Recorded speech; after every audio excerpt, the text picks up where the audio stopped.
Hi everyone, my name's Leah Eagleton, And I'm Carly Teedy. and our topic for this semester was exercise for weight loss. Do you guys think that exercise alone can help people lose weight? Well, Leah and I did some extensive research on our topic over the semester and we came up with an answer. Our topic is a great guidance for people who want to lose weight. Exercise for weight loss relates to exercise physiology in a very simple way because exercise starts physiological processes in our body that help us to lose weight. And some of these physiological processes are things like such as the energy systems we use. For instance, during exercise or aerobic training, we're using the oxidative system, and the oxidative system is good for losing weight because it burns stored carbohydrates and fats. The oxidative system burns free fatty acids through beta oxidation, and during this type of exercise, you're mobilizing fatty acids to be used for energy. So, our first research source was a magazine article which explained the difference between fat loss and weight loss. So, fat loss is when you are just burning fat, and weight loss is when you are burning both fat and muscle. Exercise can help prevent muscle loss as it is used to increase resting metabolic rate, which in turn helps the body burn calories when at rest. Using specific types of exercise such as cardio helps burn calories and body fat, and resistance training helps tone, build, and strengthen muscles.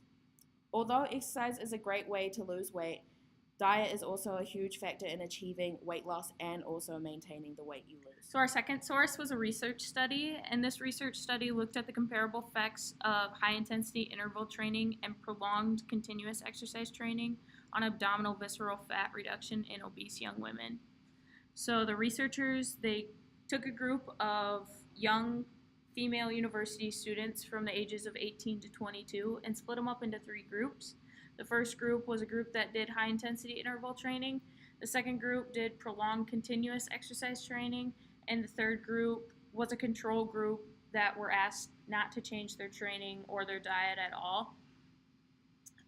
The researchers then measured their total body mass, body fat percentage, fat mass, and aerobic fitness, and then put them through a 12-week extensive exercise regimen. The researchers first hypothesized that the high intensity interval training group was going to be the group that had the most fat loss, but it turns out that both the high intensity interval training group and the prolonged continuous exercise training group had about the same amount of fat reduction. So after the 12 weeks were over, they measured total body mass, body fat percentage, and fat mass and aerobic fitness again, and that's how they found these effects and figured out that the effects were about the same between the two groups. This study was a really good article for our topic because all of the females who went through this study were asked not to alter their diet at all.